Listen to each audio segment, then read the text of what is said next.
but nobody bothered about those letters and the bombs were used without reason. How we should continue to expose all the lies piled up in the literature and politics for promoting democracy, saving humanity from the looming existential threat that it faces. Democracy should be rooted in a political and economic order in which wealth is distributed by and for people and used for the widest social benefit. We should continue to oppose dehumanization and show solidarity with all humanists, though some of them do not share all of our views. The urgent task for mankind today is the establishment of peace and economic prosperity for all. No humanist can support war for whatever reason. It is this system of humanity that inspires hope even amidst the chaos and anarchy in the contemporary world, and it will be a fitting reply to the legacy left behind by the proponents of the movement. Thank you very much for giving this. Professor Sridhar Gautam.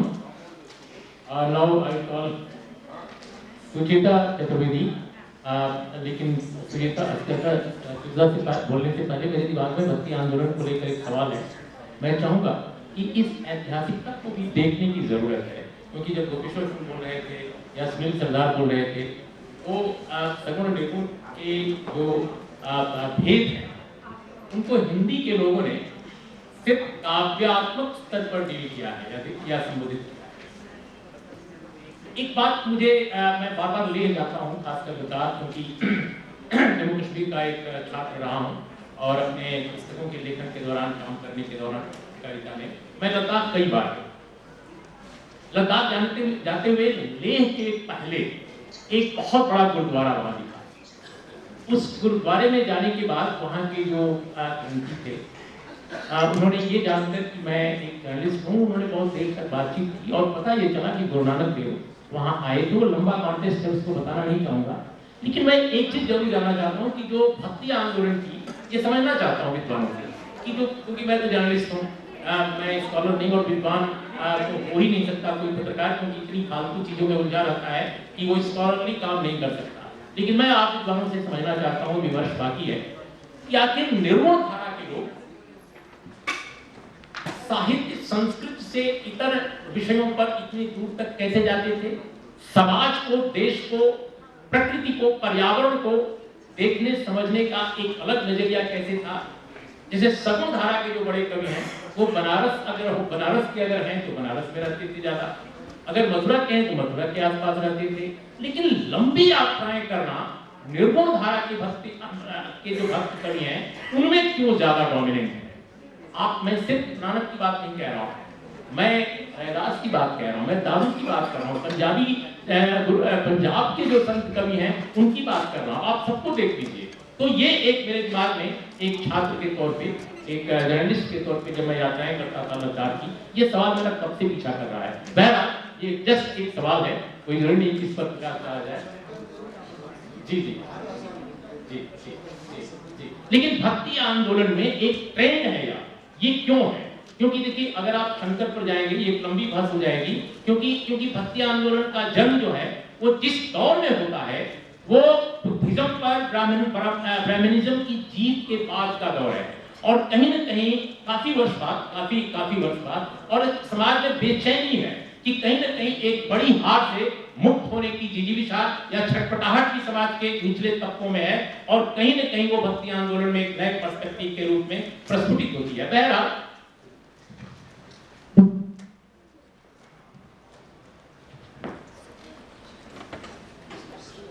perspective on Bhakti movement through an engagement with the study of George Herbert's poetry. For those of you who are not familiar with George Herbert, he was a 17th century British poet, and I'm comparing his work with that of Kabir, and it is in keeping with the spirit of rising above the binaries, that inspired him to do so. In the 16th century, this paper is called A Comparative Perspective on George Herbert's Poetry, which may be quite misleading also. In the 16th century, the Cambridge reformers and primarily William Tyndale began the translation of the Bible in 1522 with the goal of making the Bible accessible to everyone. It is Tyndale's Bible that formed the basis of the authorized version of the Bible of 1611. Tyndale's Bible was motivated by the desire of making the Bible available to the masses, but more than that, attempted to propagate Protestant ideas. Countering the Roman Catholic institution was almost analogous to the trend of the Bhakti poets attempting to reach out to God sans the institutionalized religion. Tyndale expressed the view that even a peasant should read his Bible. This paper attempts a comparative perspective on George Herbert's religious poetry in relation to the Nirgun Bhakti poets such as Kabir.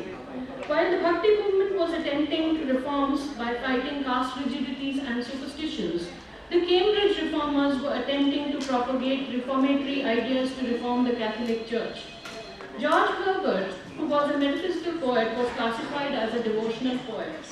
The approach of this metaphysical poet and poets like Kabir of the Bhakti movement have certain points of comparison.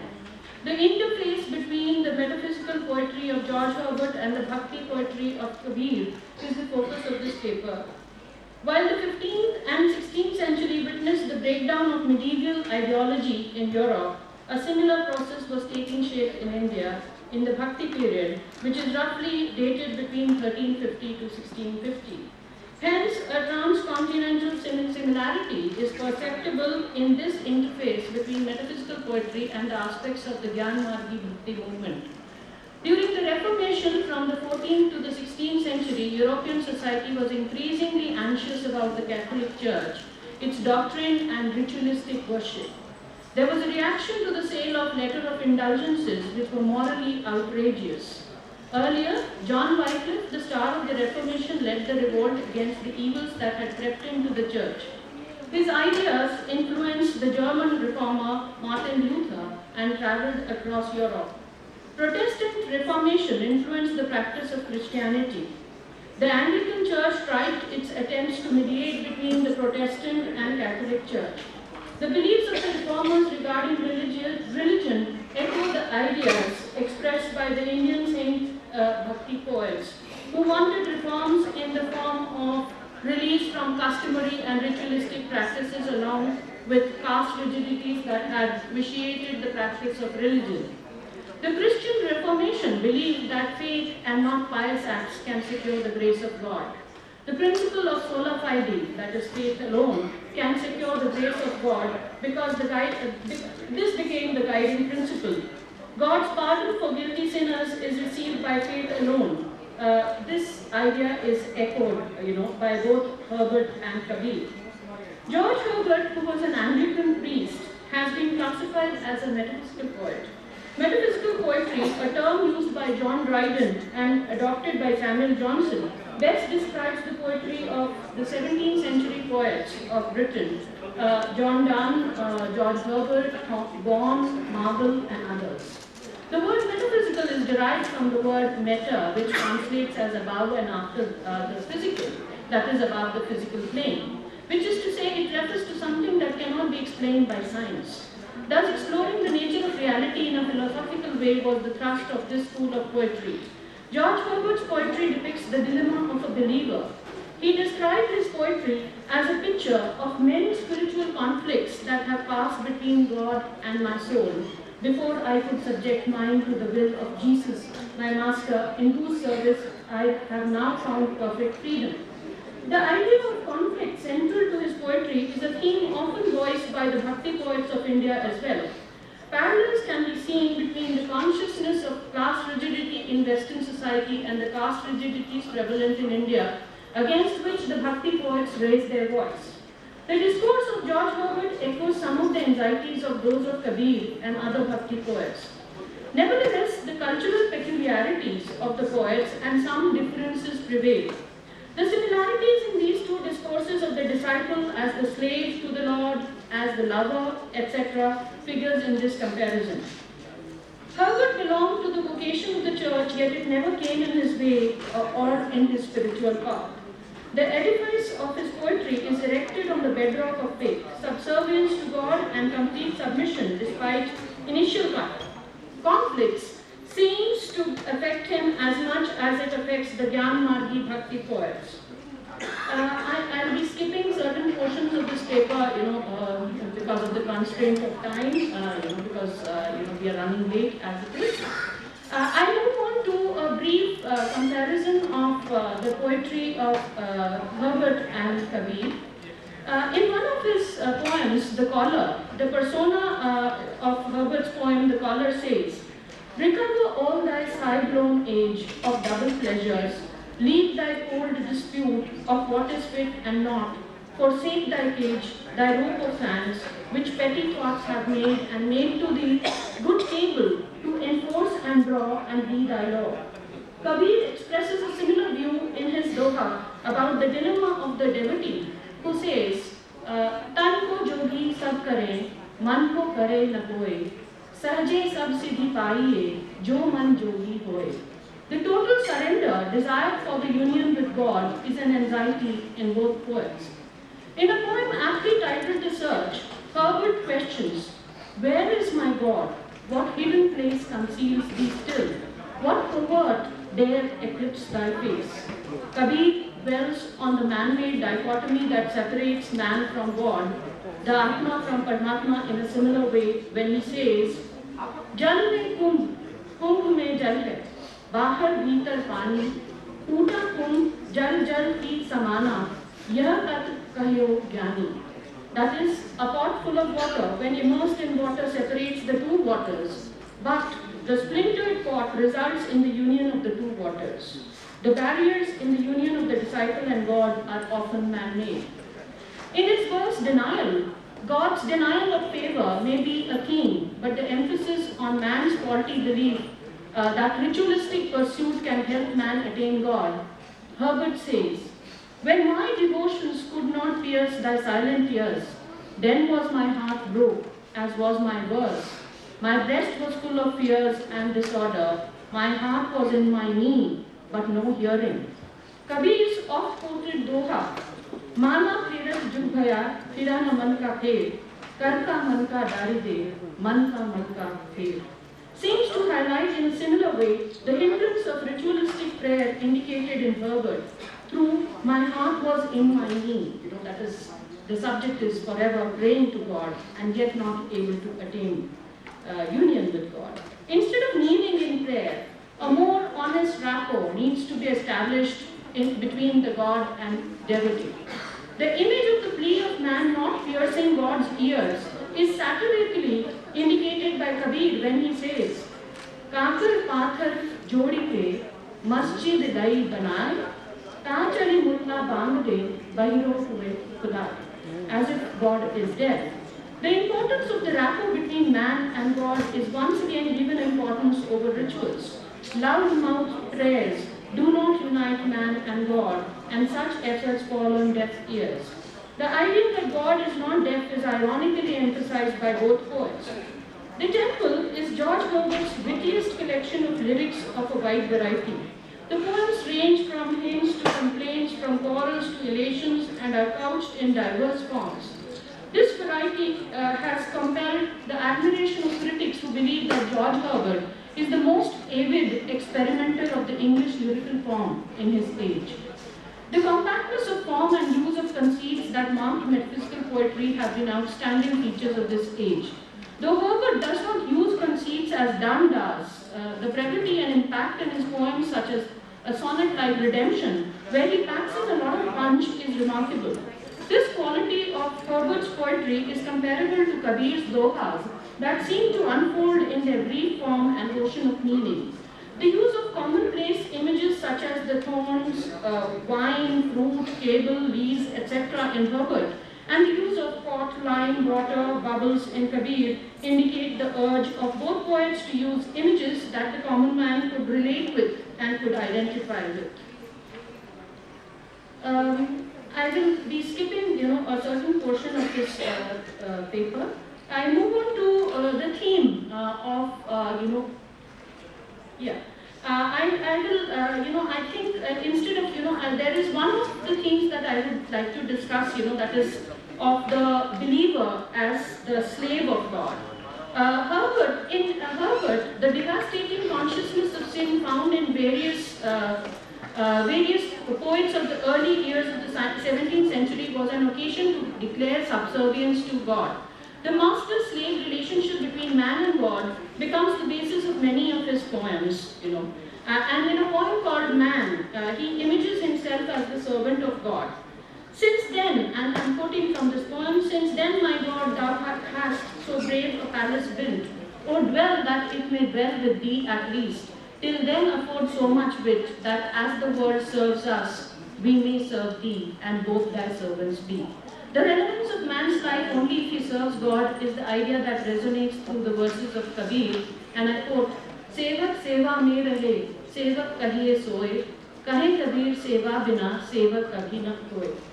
Now I move on to the conclusion of my paper because that we are running short of time, and some of the images that I would have loved to discuss, I am just discarding from this discussion. There is a sting to my paper at the end, which is something that I would like to, if you permit, to take up. The famous anthropologist Iravati Karve compares the age of the Mahabharata and the Bhakti movement and finds the latter more sentimental and escapist. Perhaps the thrust on blind devotion of some of these poets and abandon about how to lead one's day-to-day existence seems to have compelled her to say so. However, despite the stark idealism and rationalism of the age of the Mahabharata, we can see a quite liberal outlook in the pantheism and egalitarianism of some of the Nirgun Bhakti poets like Kabir and others. They not only came from diverse and oppressed, marginalized sections and communities, but also made efforts to wipe out communal and caste differences. However, those steps were taken to fight caste rigidities and gender discrimination. Yet, a patrilineal view of God was perceived as, for God was always perceived as a patriarch and never as a woman, both by the European devotional poets like Herbert and the Nirgun poets of the Bhakti movement. The concept of God is an anthropomorphism, that is, an entity which is not human and yet perceived in terms that are human. Hence, God is man's alter ego.